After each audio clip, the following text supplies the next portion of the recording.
Welcome to Two Open Doors, the podcast that explores our power to open or close the doors of relationship with the important people in our lives. We hope you'll learn from and share your wisdom with our community. Thanks for joining us.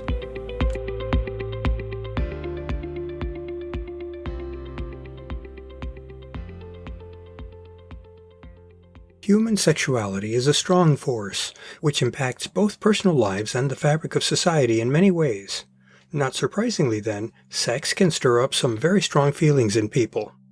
Similarly, the expression of sexuality can provoke both strong reactions and constraints in many, if not most, societies. In this post, we'll take a look at a connection that bears on this uneasy relationship between sex and society, how morality enters the realm of sexuality. It's important to understand this connection if we as individuals are to be able to comfortably and responsibly enjoy the gift of sexuality. Let's start by considering what morality is. The Oxford Dictionary defines it as follows.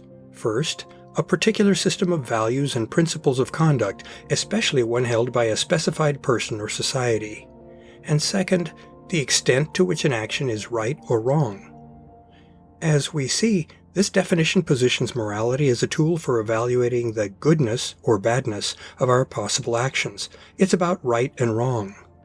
Implicit in this definition is the assumption or assertion that there is an objective yardstick that we can use to assess the rightness of actions. In positioning morality as a system of values and principles of conduct, the definition also implies that society has a legitimate role in assessing right and wrong. That's not just the purview of individuals. Taken in the context of sexuality, morality thus entails assessing the impact that sex can have on those we interact with.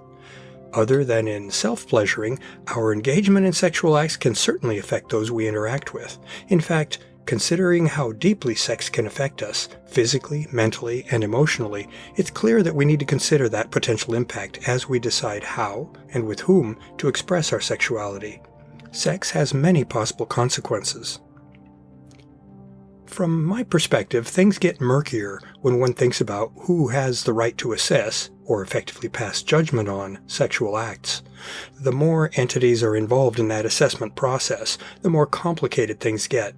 Worse, empowering others to gauge our own actions raises the possibility of infringement on our individual right and responsibility to choose our own actions.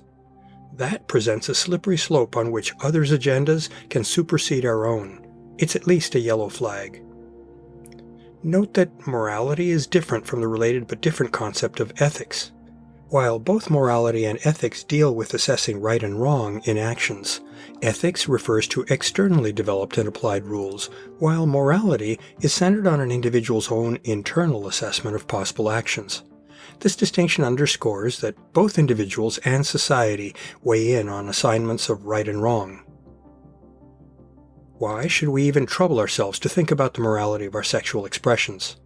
To me, that becomes a necessity because of the reality that sex can have consequences.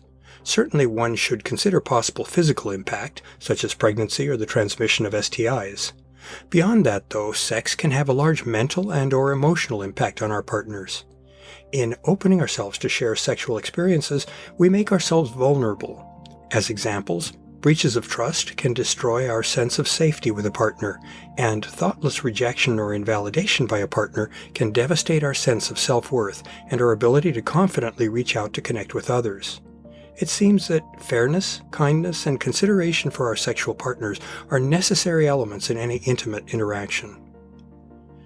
I believe that it's also important to be aware of the moral implications of sex because that awareness can help preserve our right to make free and responsible choices for ourselves. As we grow up, we receive lots of social programming that seeks to regulate our sexual behavior. Parents, teachers, and churches all seek to influence and guide our behavior long before our own abilities to make moral judgments are mature.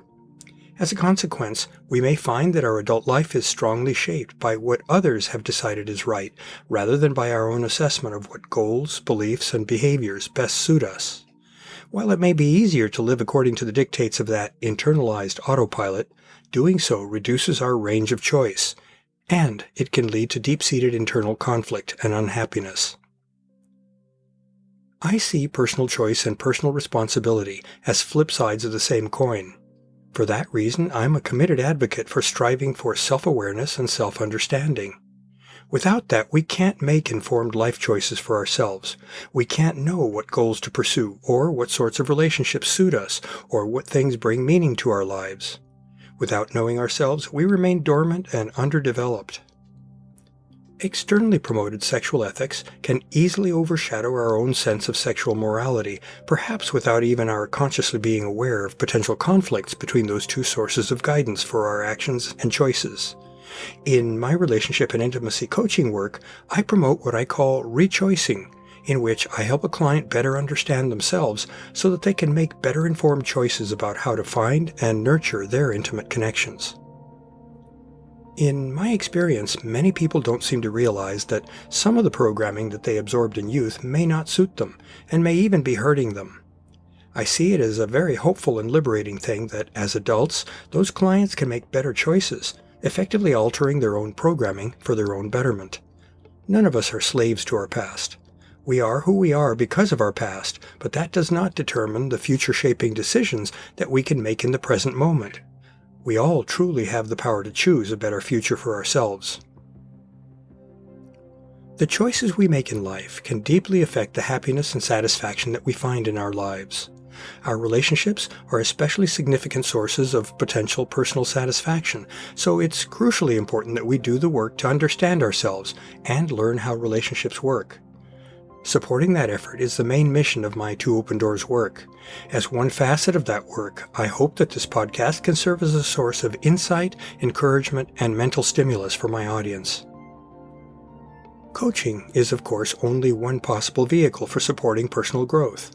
Therapy or counseling are examples of other helping modalities that also offer benefits. Many people use therapy to develop in-depth understanding of how they've been shaped by their past, and how that shaping is playing out in their present lives. In some particularly challenging and impactful areas of personal formation, such as deep trauma, therapy is probably the only model of client interaction that offers officially sanctioned support for clients. In many other areas, though, the coaching model can prove very helpful and beneficial as a tool for client growth and healing.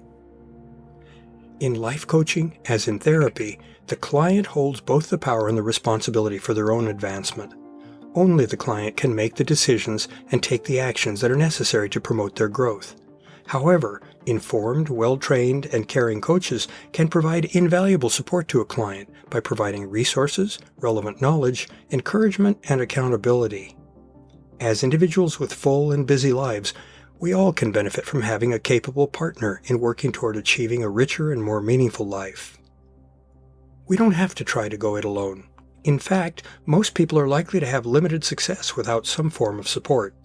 That's especially true in dealing with as convoluted, socially fraught, and emotionally loaded an area of life as one's sexuality and one's intimate relationships. I certainly see that as being true for my own life. For that reason, I see it as both a humbling privilege and a profound source of personal meaning to be able to help my clients in these challenging areas. I am very grateful to those who place their trust in me to help them grow. I can think of few more meaningful ways to connect with my fellow explorers of life.